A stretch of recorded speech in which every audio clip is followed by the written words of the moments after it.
Heute basteln wir einen DIY Fidget Spinner, ganz einfach aus Papier. Dafür benötigen wir 4 quadratische Blätter.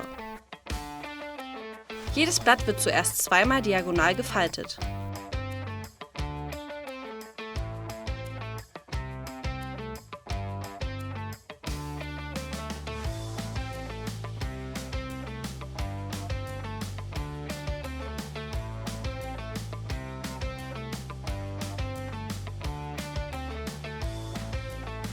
Dann wird die untere rechte Kante zur Faltlinie gelegt und danach die linke Kante genauso gefaltet.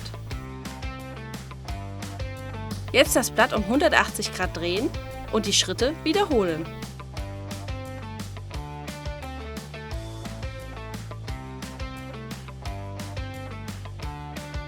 Zum Schluss wird das Blatt in der Mitte zusammengefaltet.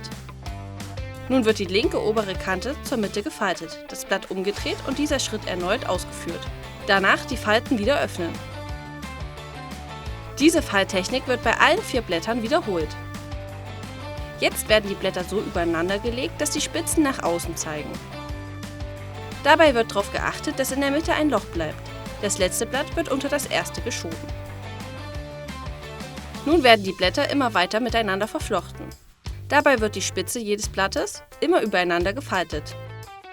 Nur die letzte Spitze wird unter die zuerst gefaltete Spitze gelegt. Dieser Schritt wird so lange wiederholt, bis die Spitzen zu klein zum Falten sind.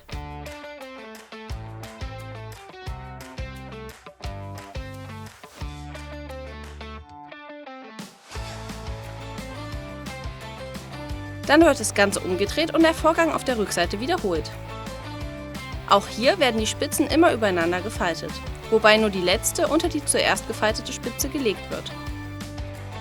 Auch dieser Schritt wird so lange wiederholt, bis die Spitzen zu klein zum Falten sind.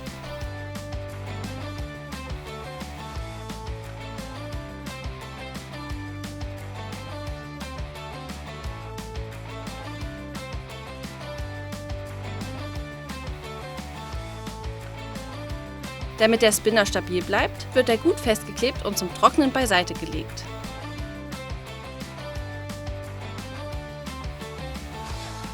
Zum Schluss wird ein Stäbchen, zum Beispiel ein Zahnstocher, durch das mittlere Loch gesteckt. Wer möchte, kann kleine Pappscheiben mit Heißkleber an das Stäbchen kleben, um den Griff zu verbessern. Jetzt heißt es nur noch drehen und staunen. Weitere kreative Bastelideen und Bastelmaterial finden Sie bei uns im Wiemann Lehrmittel Online-Shop.